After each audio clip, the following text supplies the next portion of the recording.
Morning everyone, स्वागत है आप सभी का अपना मिशन के ऑनलाइन क्लासेस में। मैं कृष्ण मंगल राव आप सभी का अपने कृष्ण परिवार में स्वागत करता हूं। और हम जो पिछली क्लास में थे वहां हम समास के अंदर अव्यय भाव समास की बात कर रहे थे, यानी हमारा हिंदी के अंदर समास टॉपिक चल रहा था, उसी पर हमारी बात हो रही थी। अव्यय भाव समास के बारे में और साधारण समास के बारे में मैंने आपको कुछ सामान्य जानकारियां कल की क्लास में साझा की थी। जो शब्द होते हैं उनमें अव्यय भाव शब्दों की पहचान कैसे करनी है वो कल की क्लास में मैंने आपको बता दिया था। और साथ ही साथ आ उपसर्ग से जुड़े हुए जो शब्द थे उनको उनके अंत में आ उपसर्ग हटाकर विग्रह करते समय अंत में हमें तक लगाना था, इस पर भी हम बात कर चुके थे। उसी क्रम में हम आज आगे बात करेंगे अव्यय भाव समास के विग्रह कर कैसे करने हैं हमें। तो हमारी कल बात हो रही थी अव्यय भाव समास की, अव्यय भाव समास की बात कर रहे थे, ठीक है। इसमें कल हमने बात कर ली थी कि जो हमारा आ उपसर्ग युक्त शब्द होते हैं उन शब्दों का विग्रह करते समय अंत में हमें आ हटाकर तक लगा देना है, ठीक है। ये हमारा आ उपसर्ग युक्त अव्यय भाव समास के बारे में पहचान मैंने कल आपको बताई थी। इसी क्रम में हम आज आगे बात करेंगे कि कल हमने एक नियम पढ़ लिया था अव्यय भाव समास के विग्रह का। इसी क्रम में हम आज आगे बात करेंगे कि जिन शब्दों के आप साथ साथ में इसको नोट भी कर सकते हैं, और अगर आप इसको नोट नहीं करें तो वीडियो के लिंक नीचे डिस्क्रिप्शन में मैं टेलीग्राम का लिंक भी दूंगा, वहां से आप एज इट इज जो भी मैं आपको यहाँ पर करवा रहा हूँ as it is PDF format के अंदर वहां पर भी आपको अवेलेबल हो जाएगा। जो डेली क्लास होती है डेली रूटीन में वहां पर अपलोड कर देता हूँ मैं, तो वहां से आप इसका प्रिंट पीडीएफ ले सकते हैं या प्रिंट आउट निकलवा सकते हैं, तो आपको रिटर्न लिखने की आवश्यकता नहीं पड़ेगी। और अगर आप हैंड नोट्स बनाना चाहें तो वो आप साथ में कर सकते हैं। यानी जिन शब्दों के शुरू में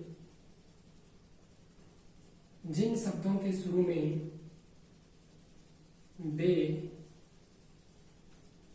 निर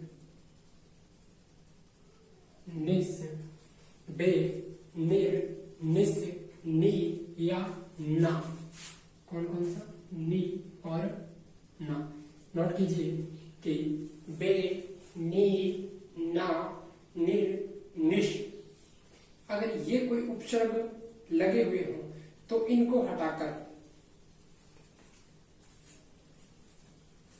इत्यादि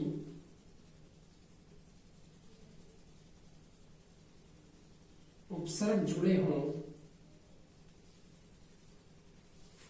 तो विग्रह करते समय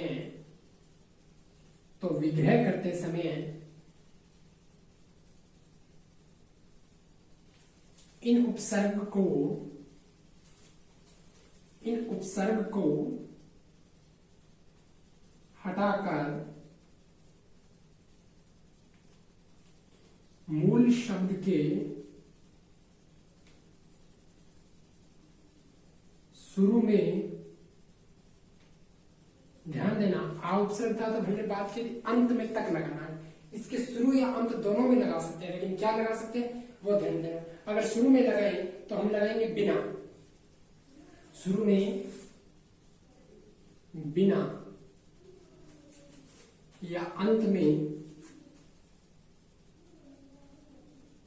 में रहित शब्द जोड़ देंगे। यानी कि कल की क्लास में मैंने बताया था कि यदि आ उपसर्ग युक्त शब्द है तो आ उपसर्ग हटाकर शब्द के अंत में हमें तक लगाना था। इसी क्रम में आज ये बे निर निस नी ना ये उपसर्ग युक्त अगर शब्द दिए हुए हैं तो इन शब्दों में उपसर्ग हटाकर शब्द से पहले या तो हम बिना लगा देंगे अथवा शब्द के बाद में रहित लगा देंगे। यानी बिना और रहित दोनों में से किसी एक को हमें लगाना है। बिना लगा रहे हैं तो शब्द के शुरू में, और रहित लगा रहे हैं तो शब्द के अंत में लगाएं। ये दूसरा नियम आप लिख लीजिए। इसके उदाहरणों की बात कर लेते हैं फिर साथ में।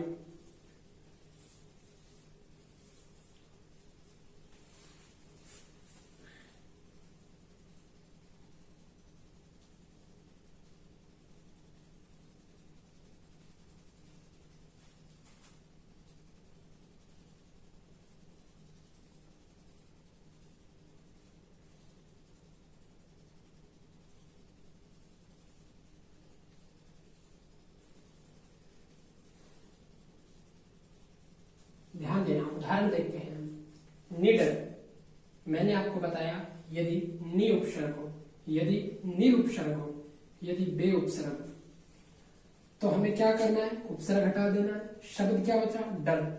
अगर हम बाद में लगाएंगे तो क्या लगाना है हमें, रहित है, डर से रहित है। और अगर पहले लगाएंगे तो बिना, तो बिना डर के, बिना डर के, अथवा हम कहेंगे डर से रहित, डर से रहित। यानी अगर शुरू में लगा रहे हैं तो बिना लगाना है, और शब्द के बाद में लगाएंगे तो रहित लगाना है। इसी तरीके से निर्विवाद, निर यानी बिना विवाद के, बिना विवाद के, अथवा हम यूं कहें कि विवाद से रहित, विवाद से रहित। बेवजह अगर हम देखें तो ध्यान देना, बिना वजह के, बिना वजह के, अथवा हम यूं कहें कि वजह से रहित या बिना वजह के। बेदाग यानी बिना दाग के या दाग से रहित, दाग से रहित या बिना दाग के। ठीक है, आप एक बार इसका स्क्रीनशॉट रखिए। कुछ एक दो उदाहरण और बताता हूं मैं आपको अव्ययभाव समास के इसी उपसर्गों से संबंधित।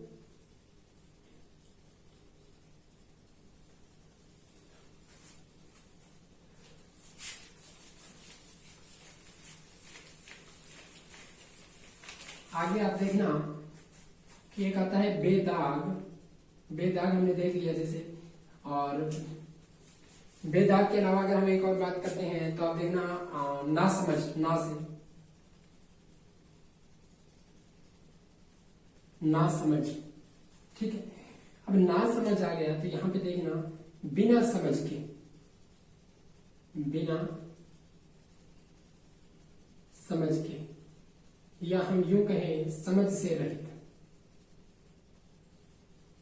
समझ से रहित। यानी कहने का भाव ये है कि अगर जिन शब्दों के शुरू में बे, निर, निस, नि और ना उपसर्ग जुड़े हुए हों तो उनके शुरू में विग्रह करते समय हमें इन उपसर्गों को तो हटा देना, गायब कर देना है, और इनकी जगह या तो शब्द से पहले बिना लगाना है या शब्द के बाद में रहित लगाना है। जैसे यहाँ पर ना को हटा दिया, समझ बता है तो समझ के पहले या तो बिना लगा देंगे या समझ के बाद में रहित लगा देंगे। और के या फिर से, इस तरीके की विभक्तियां हमें साथ में जोड़नी पड़ेगी। ठीक है, चलिए आगे बात करते हैं। अब तक हमने दो रूल पढ़ लिए विग्रह करने के अव्ययभाव समास से संबंधित। ठीक है, चलिए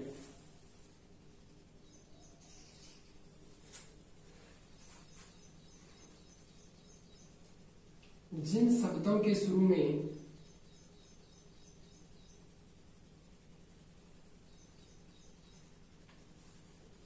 यथा लगा हो, ध्यान देना। तीसरा क्या है, जिन शब्दों के शुरू में क्या लगा हो, यथा लगा हो, तो हमें यथा हटाकर क्या कर देना है, के अनुसार। क्या कर देना है, के अनुसार। तो यथा हटाकर अंत में के अनुसार या शुरू में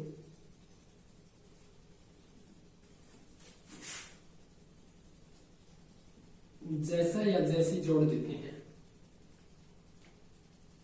जैसा या जैसी जोड़ देते हैं।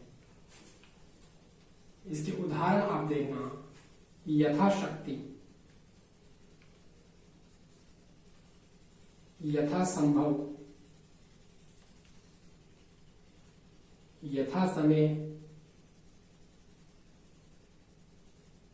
यथोचित यानी यथा उचित। अब देखना, यथाशक्ति, शक्ति के अनुसार, शक्ति के अनुसार। ये कैसे हो गया, मैंने कहा यथा लगा हो तो यथा को हटा देना है अब यदि हम यथा को हटा दे रहे हैं तो पीछे क्या बच रहा है? शक्ति। शक्ति के अंत में अनुसार, के अनुसार लगाना है, या शुरू में क्या लगाना है? जैसा या जैसी, या हम कह सकते हैं इसी को जैसी शक्ति है, जैसी शक्ति हो यह है। ठीक है। इसी तरीके से यथासंभव, जैसा संभव हो, जैसा संभव हो। यथा समय, समय के अनुसार, यथा समय क्या हो जाएगा? समय के अनुसार।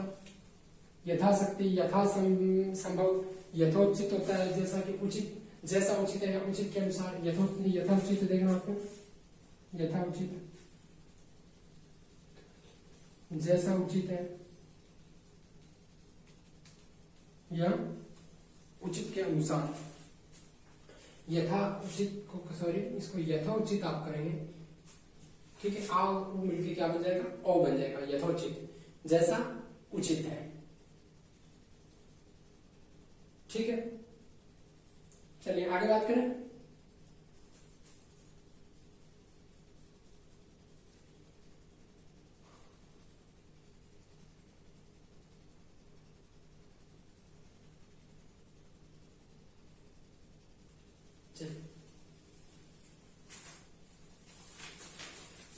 चौथा नियम हम बात करेंगे पुनरावृत्ति युक्त की। चौथे नियम यानी कि पुनरावृत्ति युक्त जो शब्द होते हैं उनके बारे में, उनसे पहले हम एक और बात कर लेते हैं कि प्रतियुक्त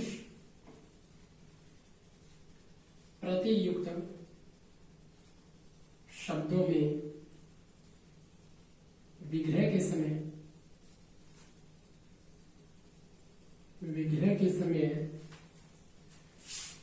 या तो विग्रह के समय प्रति हटाकर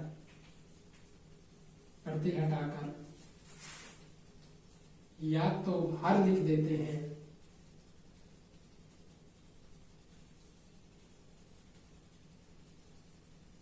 या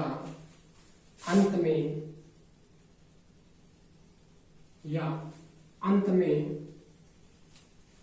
या उसी शब्द को दोबारा लिख देते हैं, दोबारा लिख देते हैं। उदाहरण देखना आपका, जैसे कि प्रत्येक में क्या उपसर्ग है? प्रति प्लस एक यानी प्रति उपसर्ग है।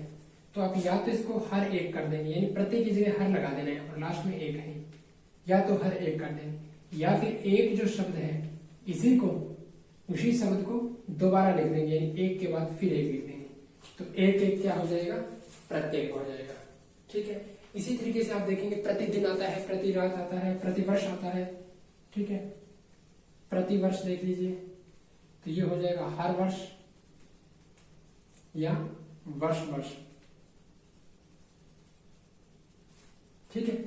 प्रतिदिन, हर दिन या दिन, प्रतिदिन आ गया, प्रतिवर्ष आ गया, प्रति एक आ गया, प्रतिवर्ष आ गया। इसी तरीके से आप देखेंगे। ठीक है। तो प्रत्यंग आएगा, प्रति अंग आ जाएगा, प्रत्यंग, प्रति अंग या हर अंग। ठीक है। तो ये आपका चौथा विरूप हो गया है। अभी हम बात करते हैं इससे आगे जो आपका पुनरावृत्ति युक्त होते हैं। ठीक है। यानी मैंने आपको बताया था कि जो पुनरावृत्ति युक्त शब्द हैं उसमें भी अव्ययी भाव समास होता है और उनको हम कैसे उनका विग्रह करते हैं। जैसे पुनरावृत्ति युक्त शब्द में, पुनरावृत्ति युक्त शब्द होते कैसे हैं, कौन से होते हैं? जैसे चला चली, इसका विग्रह क्या हो जाएगा? चलने के बाद चलना, चलने के बाद चलना। ठीक है। चलने के बाद चलना क्या हो जाएगा? चला चली। इसी तरीके से क्या होगा आपका? मारामारी, मार के बाद मार के बाद मार। ठीक है। यानी जो पुनरावृत्ति युक्त शब्द हैं उनका विग्रह हमें इस तरीके से करना है कि चलने के बाद चलना, मार के बाद मार, और किसका उदाहरण होते हैं? वो अव्ययी भाव समास का उदाहरण होते हैं। ठीक है। यहां तक एक चीज समझ में, ये हमारा अव्ययी भाव समास जो है वो कंप्लीट हो गया। अव्ययी भाव समास की मैंने पिछले वीडियो में आपको पहचान बताई थी कि शब्दों की पहचान हम कैसे करेंगे कि वो अव्ययी भाव समास का है अथवा नहीं। विग्रह की पहचान मैंने आपको यहाँ पे बता दी कि हम विग्रह किस रूप में करेंगे, किसका, अव्ययी भाव समास का। ठीक है, और मैं आपको पहले भी कहता रहा हूँ टेस्ट के लिए, लेकिन मैं क्षमा चाहता हूँ टेस्ट अभी तक आपका आयोजन नहीं हो पाया है। लेकिन समास टॉपिक जैसे ही आपका कंप्लीट होगा मैं समास के ऊपर निश्चित तौर पर आपके लिए पहले टेस्ट का आयोजन करूंगा, क्योंकि इससे आपको लगभग पता चल जाएगा कि आपकी तैयारी जो है वो प्रतियोगी परीक्षा के लिहाज से कैसे हो रही है। ठीक है, चलिए आगे हम बात करते हैं अव्ययी भाव के बाद में तत्पुरुष समास की। कौन से समास की? तत्पुरुष समास की। अब आप ध्यान देना यहां पर कि तत्पुरुष समास जो है, एक आता है कर्मधारय समास और एक आता है आपका द्विगु समास। ठीक है, इन तीनों के अंदर ही द्वितीय पद प्रधान होता है।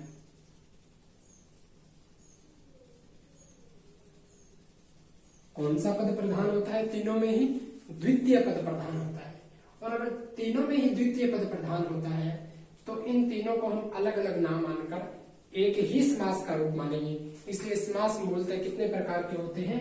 4 ही प्रकार के होते हैं, 6 नहीं होंगे, 6 आप नहीं करेंगे। ठीक है, चलिए तत्पुरुष समास, कर्मधारय, द्विगु। अब तत्पुरुष समास को देखना आप, जैसे कि आपका आता है किसान पुत्र या हम कहें राजपुत्र। एक शब्द दिया हुआ है राजपुत्र, ठीक है, या राजपुत्री दिया हुआ है।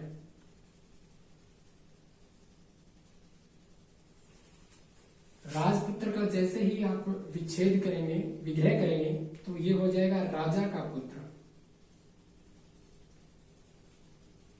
राजा का पुत्र। इसी तरीके से ये हो जाएगा आपका राजा की पुत्री। यानी तत्पुरुष समास के अंदर कारक की विभक्तियों का लोप होगा। किनका?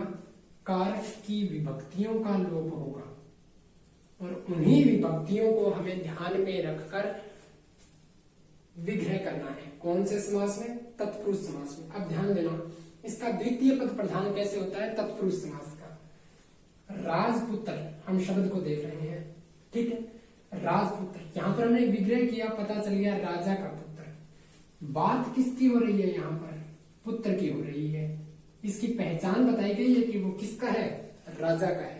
यहाँ हम कहें किसान पुत्र, किसान का पुत्र। यानी अगर यहाँ पर किसान होता तो वो क्या होती? इसकी पहचान होती कि वो किसका पुत्र है? किसान का। जबकि यहाँ पर बात किसकी की जा रही है? पुत्र की। यहाँ पर किसकी की जा रही है? पुत्री की।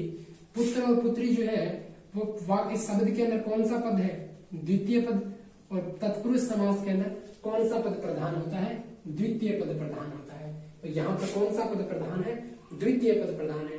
विग्रह करते समय हमें क्या ध्यान देना है कि तत्पुरुष समास के अंदर कारक की विभक्तियों का लोप होता है, और उन्हीं विभक्तियों को हमें यहाँ पर लगाना होता है। इसमें आपको एक चीज और ध्यान रखनी है कि तत्पुरुष समास के अंदर कर्ता कारक और संबोधन कारक नहीं होते हैं। कर्ता कारक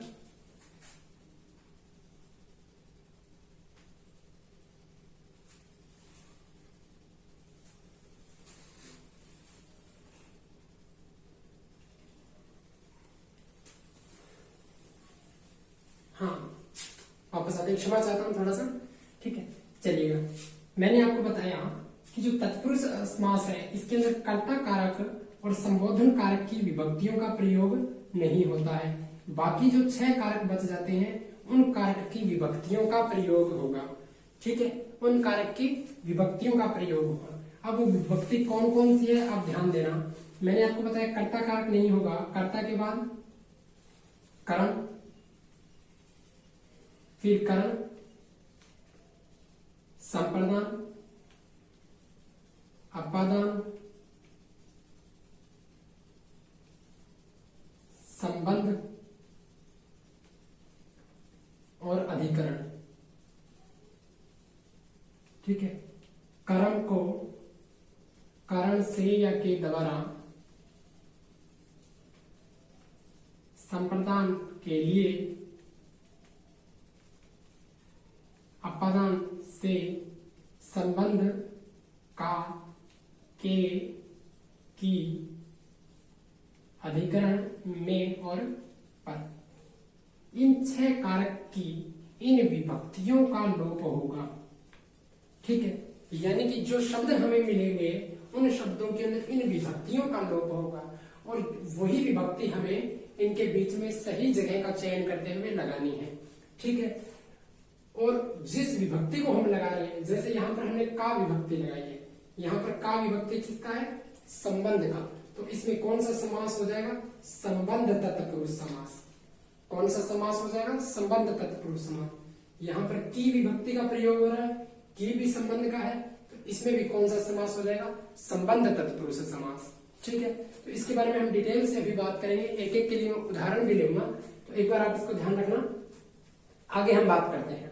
एक बार आप विभक्तियों के लिए भी अगर आप स्क्रीनशॉट रखना चाहें तो रख सकते हैं। ये विभक्ति आपको याद होनी चाहिए। आगे जब हम समास के बाद में जो भी टॉपिक पढ़ेंगे या कारक पे जैसे ही हम आएंगे तो आपको विभक्तियों को इनके हिसाब से आपको कारक नहीं करने होंगे, वो मैं तभी बताऊंगा। एक ही उदाहरण के माध्यम से मैं आपके 3 से 4 कारक तो एक ही उदाहरण के माध्यम से समझ में आ जाएंगे। आपको पैनिक होने की आवश्यकता नहीं है आपको। ठीक है, इसी तरीके से समास में आप निश्चित तौर पर बने रहिएगा, मैं आपको सारी चीजें क्लियर करते हुए चलूंगा। ठीक है, आप उम्मीद रखिए थोड़ी बस। चलिए हम आगे बात करते हैं।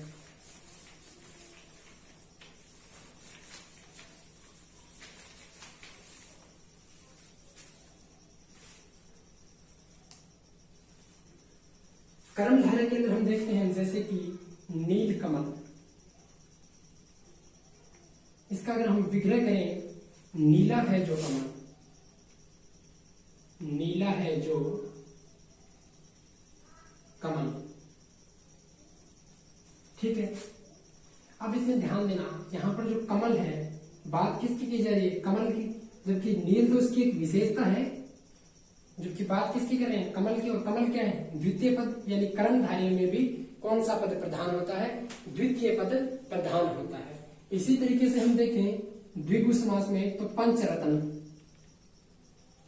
पंचरत्न 5 रत्नों का समूह है।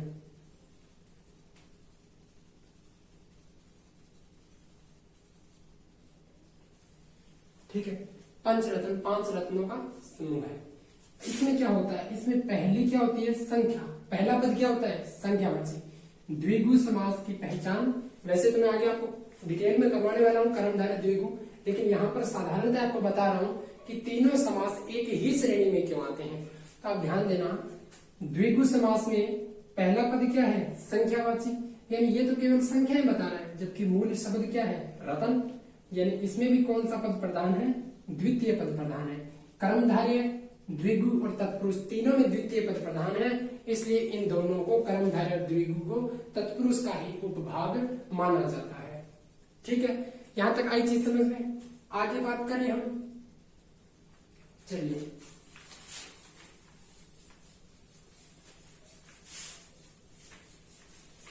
अब समास में ही हम समझने के हिसाब से तत्पुरुष समास में पहले मैं कुछ उदाहरण दूंगा आपको, जैसे अव्ययभाव समास को समझाया था। पहले तत्पुरुष समास के कुछ उदाहरणों को समझाऊंगा, उसके बाद में हम इसमें स्टेप बाय स्टेप रूल को फॉलो करेंगे, ताकि पहले आपके सामने छवि आ जाए कि किस तरीके की चीजें हमें ध्यान में रखनी है। यानी अगर आपके सामने प्रश्न होगा कि समास में किस तरीके के प्रश्न पूछे जाते हैं, तब आप आगे की चीजें अच्छे से पढ़ पाएंगे। लेकिन जब तक आपको कुछ पता ही नहीं होगा कि समास में किस तरीके की चीजें हमें ध्यान में रखनी है, तो आप उन चीजों को माइंड में नहीं बिठा पाएंगे। आप केवल जो पढ़ाया जा रहा है वो पढ़ लेंगे, नोट्स में राइट डाउन कर लेंगे और बंद करके छोड़ देंगे। इसी वजह से हम पीछे रह जाते हैं। आपको आगे निकलना है। आप पहले मैं जैसे जैसे फॉलो करवा रहा हूँ, आप एक बार बने रहिएगा। जैसे ही समास आपका टॉपिक कंप्लीट होगा, फिर आप देखना आपका कितना टॉपिक कंप्लीट हो चुका है। तत्पुरुष समास की बात कर रहे हैं, इसमें हम उदाहरण देंगे कुछ।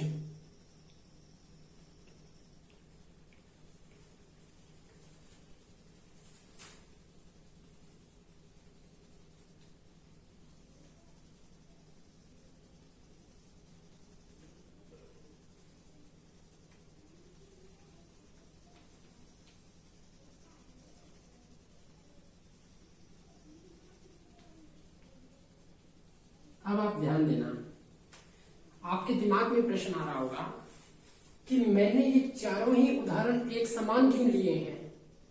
भी बैलगाड़ी ले ली तो मालगाड़ी लेने की क्या आवश्यकता थी, इसी तरीके से रेलगाड़ी की क्या आवश्यकता थी, चिलगाड़ी की क्या आवश्यकता थी। आवश्यकता है, इसीलिए मैंने आपको कहा कि पहले आपको कुछ उदाहरण बताऊंगा मैं, उसके बाद में हम स्टेप बाय स्टेप रूल्स जो नियम है उन नियमों में प्रवेश करेंगे। अब हम इनका विग्रह करके देखते हैं। आप ध्यान देना, जो बैलगाड़ी है इसका हम विग्रह करेंगे एक बार, बाकी तो आपको स्टेप बाय स्टेप बताऊंगा रूल में, तब पता चल जाएगा। यहाँ पर खाली आपको एक इमेज दिखा रहा हूं मैं, आप देखना। बैलगाड़ी का अगर विग्रह करते हैं तो ध्यान रखना, बैल से चलने वाली गाड़ी,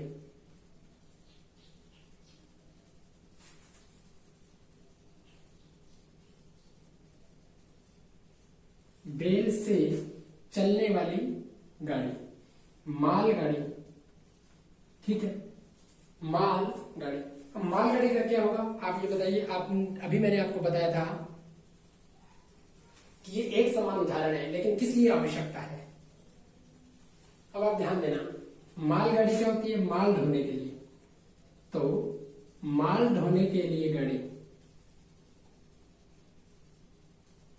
ढोने के लिए गाड़ी।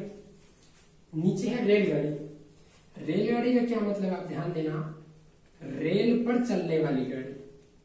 जो आप पटरियां बोलते हैं ना, वो पटरी नहीं, उनको वास्तव में रेल कहा जाता है, जबकि उनके ऊपर जो दौड़ती है उसको तो गाड़ी कहते हैं। रेल के ऊपर चलने वाली गाड़ी, तो रेल पर चलने वाली गाड़ी।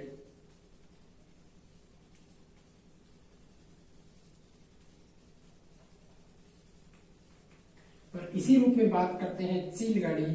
चील गाड़ी कोई वास्तविक गाड़ी नहीं होती, ठीक है, इसीलिए हम इसे कहेंगे चील के समान गाड़ी। चील के समान यानी उड़ने वाली गाड़ी। और उड़ने वाली गाड़ी ऐसी कौन सी होती है, हवाई जहाज। क्या होती है, एरोप्लेन। अब आप ध्यान देना कि इन उदाहरणों का मतलब क्या रहा है। बैलगाड़ी, बैल से चलने वाली गाड़ी। मालगाड़ी, माल ढोने के लिए गाड़ी। रेलगाड़ी, रेल पर चलने वाली गाड़ी। और चील गाड़ी, चील के समान गाड़ी, ठीक है।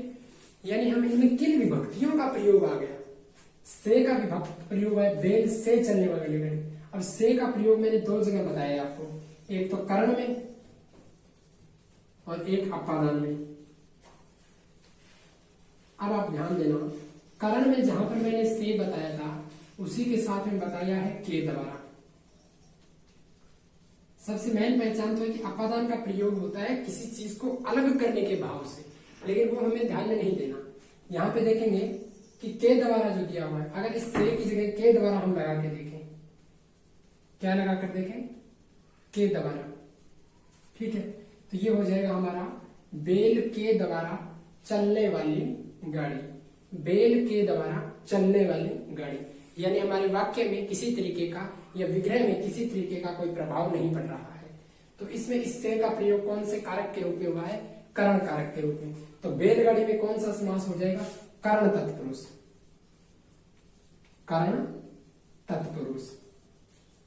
इसी तरीके से के लिए, अब आप ध्यान दीजिए, मैंने आपको बताया था कर्म से आपको ध्यान देना है। तो कर्ता ने तो आपको पढ़ना नहीं है, कर्ता ने कर्म को कर्ण से संप्रदान के लिए, तो के लिए किसके लिए है, संप्रदान में। तो ये आपका कौन सा कारक हो जाएगा, संप्रदान तत्पुरुष। यानी जिस कारक विभक्ति का लोप है उस कारक का नाम लिखना है और आगे हमें तत्पुरुष लगा देना है। आई चीज समझ में। इसी तरीके से अपादान तत्पुरुष हो जाएगा, क्योंकि रेल पर, रेल के ऊपर चलने वाली गाड़ी। चील के समान, यानी किसी तीसरी चीज की बात कर रहे हैं, ना ही हम चील की बात कर रहे हैं, ना ही गाड़ी की बात कर रहे हैं जहाज की, इसलिए इसमें कौन सा समास हो जाएगा, बहुव्रीहि समास, यानी इसमें कोई अन्य पद आ गया है। ये मतलब होता है आपको समझाने का कि आपको इन चीजों के अंदर आपको ध्यान किन किन चीजों का रखना है सबसे पहले, ठीक है। आगे बात करें, चलिए अभी हम तत्पुरुष समास के इसी क्रम में कुछ एक उदाहरण और भी लेंगे, ताकि इनके बारे में आपको डिटेल से पहले पता चल जाए, फिर हम धीरे धीरे टॉपिक के ऊपर आते हुए चलेंगे, ठीक है। चलिए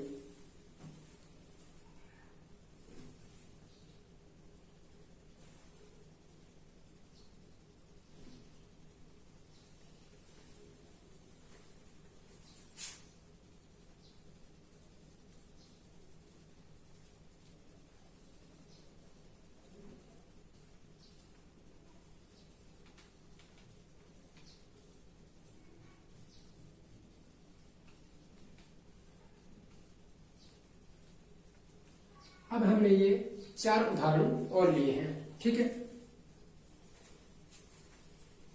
पशु बलि, भूत बलि, नर बलि और काक बलि, ठीक है।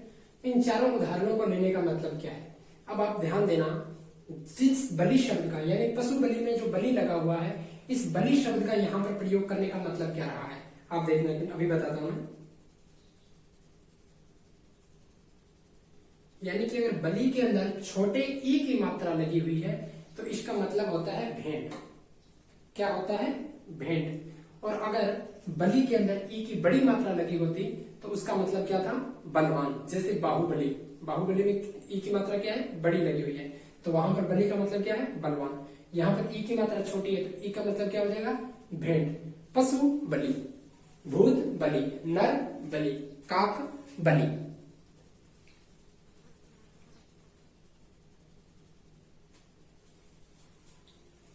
अब ध्यान देना, पशु बलि यानी पशु के लिए बलि, सॉरी पशु के लिए नहीं, पशु की बलि, क्योंकि पशु की बलि दी जाती है, ना कि पशु को बलि चढ़ाया जाता है, ठीक है। पशु के लिए बलि चढ़ाया जाता है। हम किसी पशु को, जैसे भैंसे को, बकरे को बलि चढ़ा देते हैं, यानी पशु की बलि। भूत की बलि, अब ध्यान देना, यहां पर हम भूत को बलि नहीं चढ़ाते हैं, भूत को बलि चढ़ा देंगे तो बात ही खत्म हो जाएगी ना। तो भूत के लिए बलि, भूत के लिए बलि, भूत के लिए बलि, ठीक है। यानी भूत के लिए बलि चढ़ाना। नर बलि यानी नर की बलि दी जाती है, आपने देखा होगा, नर की बलि।